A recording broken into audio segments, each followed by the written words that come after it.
right, so shortly after I did my Jerusalem review, I realized that I wanted to do a combined review with Jerusalem and Alan Moore's Illuminations. So I'm going to cut to the Jerusalem review, which I did a few days ago, wearing the same outfit. And then I'm going to cut to now, where I'm going to be reviewing each of the different short stories found in the collection Illuminations by Alan Moore. All right, what's up, fantasy fans?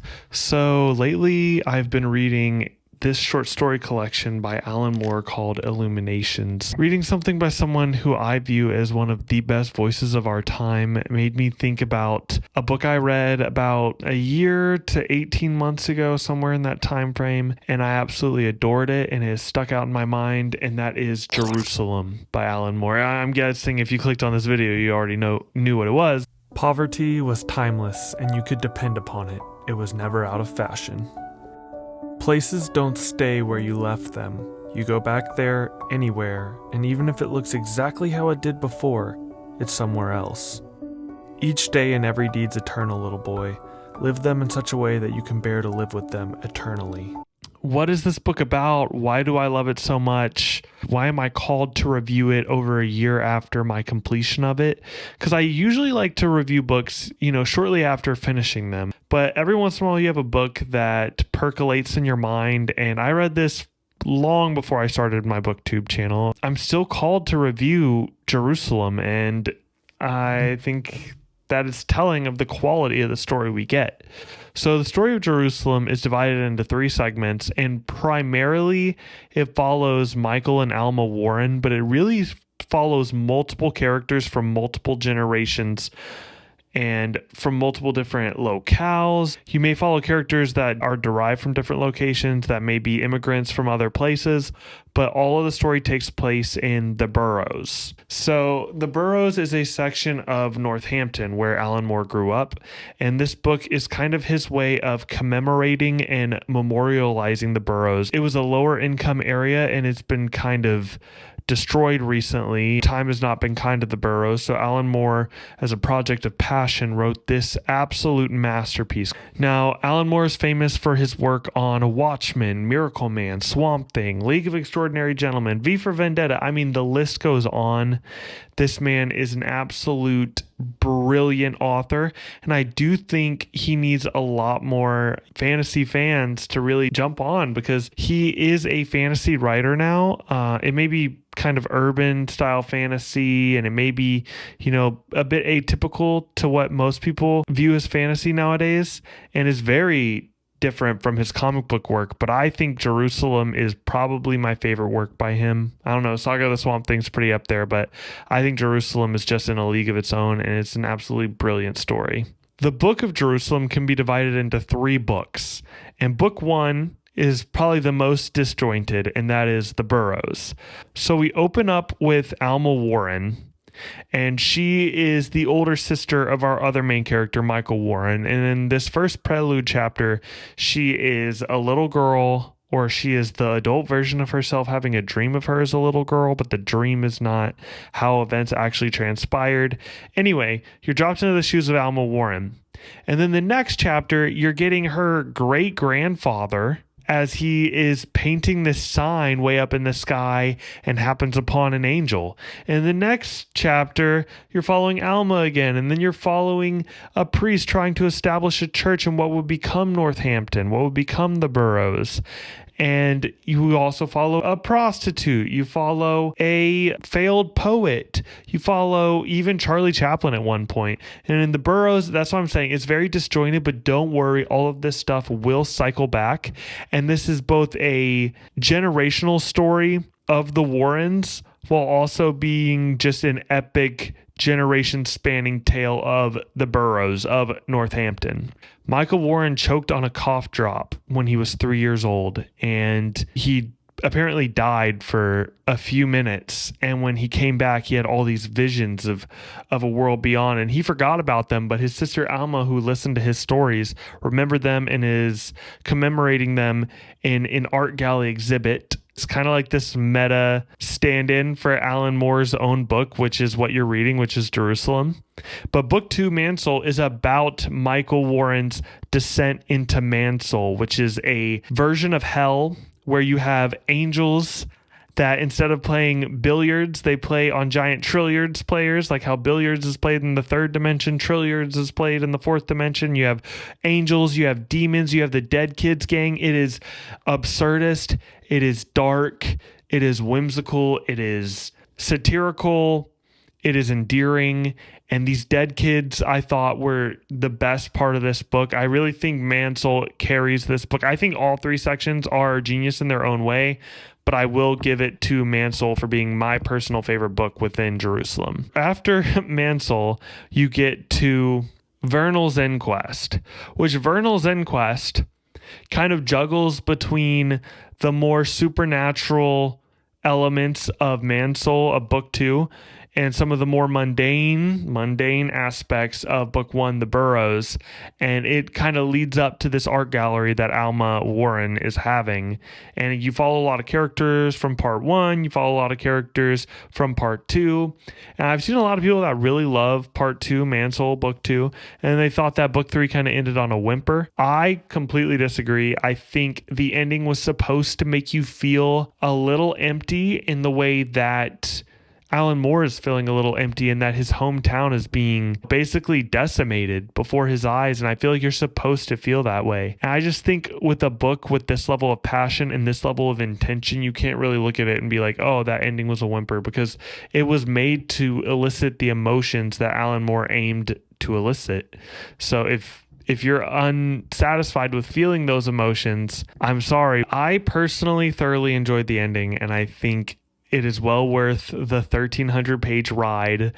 You may want to split it up between books or maybe listen to the audiobook. That's what I did. I do think that this is a brilliant piece of work, and a lot of what he's doing in this book is experimental. He has a section that's written very similar to Finnegan's Wake.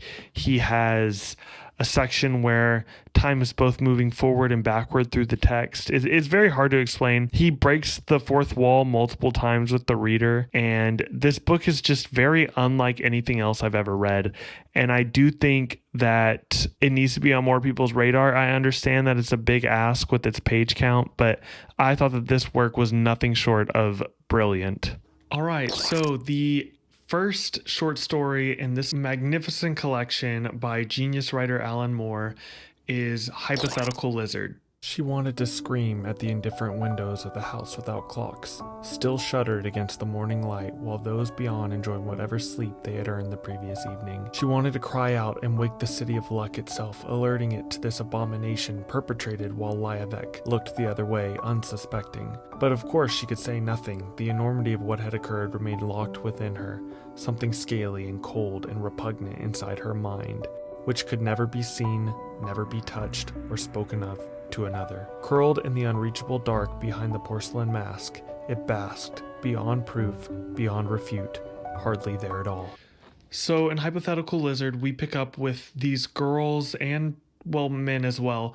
These men and women that work in a brothel called the House Without Clocks. I don't want to get into any spoiler territory with this. The girl with the porcelain mask that's kind of seen in this little front cover in paper is a character in Hypothetical Lizard, and you get her perspective, but you really are following this kind of toxic relationship between a girl who used to work for the house and a man who currently works there. Don't want to get in any more spoiler talk, but I will say that it has some thought-provoking explorations on identity, dependency, trauma, and I think it is a dark yet beautifully told story. The next story in this collection is Not Even Legend. As I said earlier, a whispering Pete's emotional life takes some getting used to. Although I'd not met her prior to that night, and obviously she hated me, for my part, I was mostly thinking about all the sex that we were going to have and how pretty her eyes were.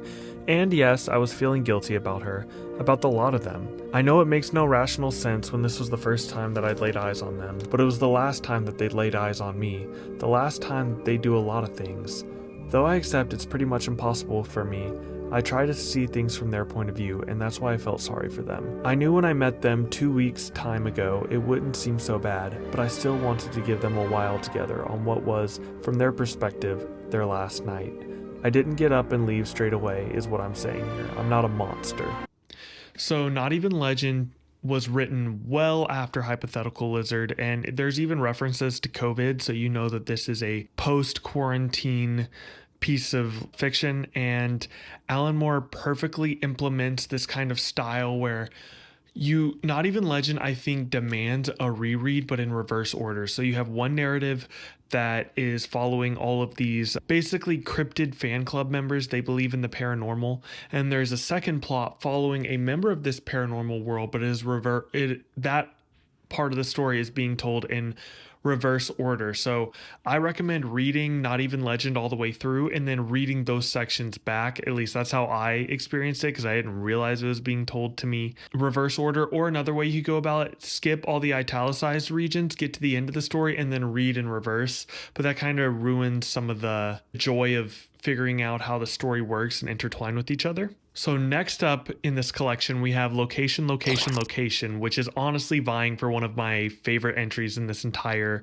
omnibus collection thing. These cyclopean bodies hung there over Bedford, asteroids perpetually falling so that Angie thought them motionless, a frozen film still of industrial scale, until she saw that both were moving imperceptibly in glacial slow motion, as though through a different sort of time where legendary things were always and forever happening.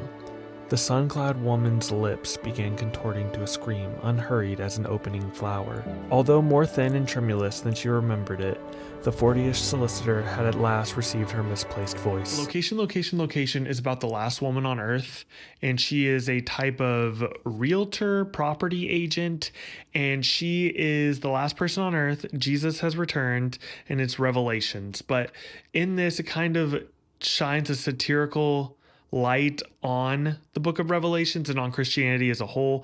The Jesus we know, the God we know, isn't the one found in the King James Version of the Bible. It's a different take on it while still being inspired by the Bible. I thought it was very poignant, very contemplative, while also having fun with it. It didn't feel too dark or too bogged down by heavier themes, but it still had those themes there if you wanted to look for them. Next up in the collection, we had Cold Reading. I mean, do I believe all the things that I tell people in my heart? I can't say that I do. But then, what about priests? You can't tell me that all of them believe every last word of what they preach. But do they get called ghouls in cardigans or Vincent Price butt camp? No, they don't. That's because people recognize all of the reassurance and the comfort that religion brings to people, and it doesn't really matter if it's true or not. Cold Reading is a type of paranormal seance story about a man who is he is aware that he does not have the gift for seance. He sees it less as a con and more as a way to assuage and soothe some of the grief that accompanies loss. And he's kind of convinced himself that he's doing a good thing by taking people's money and convincing them that he's speaking to their loved ones that have passed. And no pun intended, Cold Reading is a very chilling read. And yeah, it was also one of my favorites. Okay, the next one in our collection is the Improbably High Energy State, I believe it's called. Let me check. The Improbably Complex High Energy State. Glenn, I'll bet you've got the tightest little hippocampus. By extrapolation from our metabiological design, we may deduce that the ultimate perceptual experience is that induced by one sentient individual vibrating their sensory follicles against those of another. Baby, let's get freaky, you and me. As for the practicalities of this exchange, it would appear most natural for the younger party to float upside down, above, and facing their more venerable co-participant. Glenn, you're so hot. I'm worried that I'll prematurely shower you with shiny beads of moving light and music. It would seem mechanically expedient at this juncture for the inverted junior brain to tense its sensory protrusion and next introduce it to the open and relaxed concavity of the detector wimple as its more mature and worldly colleague. Oh Glenn, stick your earstalk in my hairy eye hole and I shall not lose respect for you, the pamper rule. And in this story, we have the brief not even second between the Big Bang happening and the universe coming into existence. And in this span of time, which is, less than a nanosecond, we see the rise and fall of a society of conscious brains. And this sheds so much light on society as a whole, and it is very funny. The first few pages of this story will seem, I honestly almost wanted to skip it because it seemed so complex and so indulgent for Alan Moore as a writer to take us on this journey. I was like, where's he going with this? But by the end of the story, it did become an absolute standout in this collection. And I think it's not, I didn't like it quite as much as Location, but it's on that level. And then I don't even need to look in the contents to know this next one. It is What We Can Know About THunderman. It was a flawless summer afternoon in the Midwest, and far away, bare telegraph wires hemmed the 1950s at each novel breeze. He stood on solid dirt below the sky-blue glass sublime, and he was suffering respiratory difficulties, gasping the thin, perfumed air. Attempted screams, dilute and breathless, were all but inaudible in his own popping eardrums. Pouring midday light that seemed to come from everywhere was crystalline, was perfect, was entirely wrong. Here was the heaven for a foreign world, with him frightened and wheezing in it. It is a 200-plus page novella within this collection of short stories about the comics industry, but there also is some occult horror stuff going on and some weird, almost Final Destination-like happenings.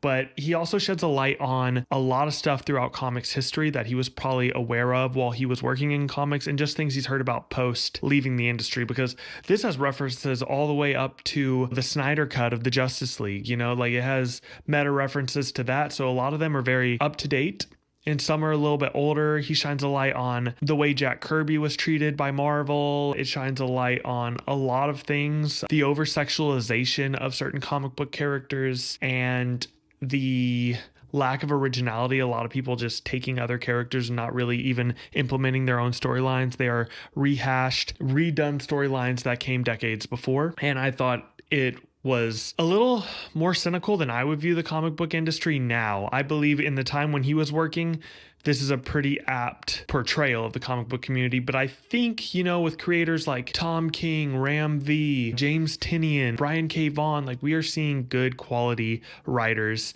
and artists. Fiona Staples, we are seeing amazingly talented artists and authors step into the comics industry. But I still think Alan Moore's perceptions of the comic industry are valid, and I definitely understand his thoughts and his meaning behind What We Can Know About THunderman. After What We Can Know About THunderman, after that massive novella, we get a beat poem with footnotes, and it is American Light and Appreciation. So we follow kind of two narratives, the beat poem itself and then another person's anecdotes of the beat poem American Light. There we tremble on an edge of balance and deliberation.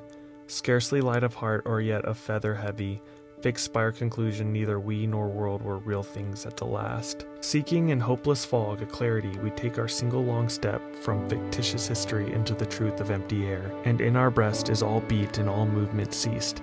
In end, I please believe me, never sought, a misjudged rhythm that I cannot now correct.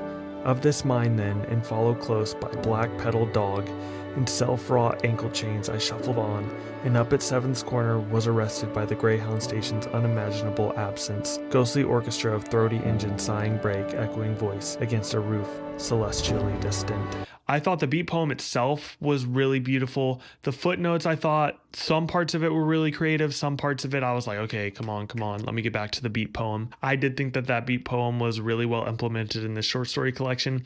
It doesn't quite crack it into my favorites from this collection, though. I'd still put High Energy State, Location, and THunderman above the beat poem. The last story in this collection is going to be And at Last, Just to Be Done with Silence. I had not thought it so afore you said, but now I cannot tell. Are not the visions of the saints more full of lambs and angels? Mine has only ugly creatures snarling out of tree bark, and up from the ponds we pass teem glistening beasts like bladders, or like soft and slimy beetles, or the pimpled bone of crab claws but with many hateful eyes. These masses over us, that I know to be but the winter clouds, are in my gaze made to great tangled balls of giant worm, that hang as big as towns from the bare sky. They writhe continually in and out from squirming knots, blind bodies thick like turrets and plump parceled lengths, pink-gray, and they have wet light wipe down their sides. The colors that there are in things would make your scalp crawl, all the world more intricate than snails. I cannot think I am a saint, but I have not otherwise a reason for this starry terror that there is in everything.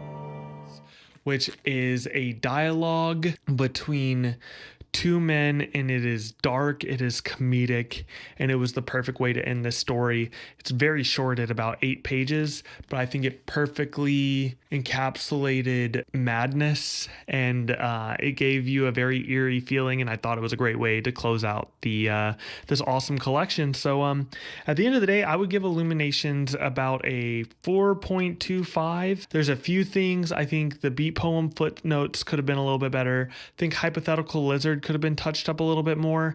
And I think the second story, it was a Not Even Legend, was a very interesting way to tell a story, but was not to the high caliber of the rest of them. But I still really very much enjoyed it. So yeah, I'd give it that 4.25. Alan Moore is a genius. Peace.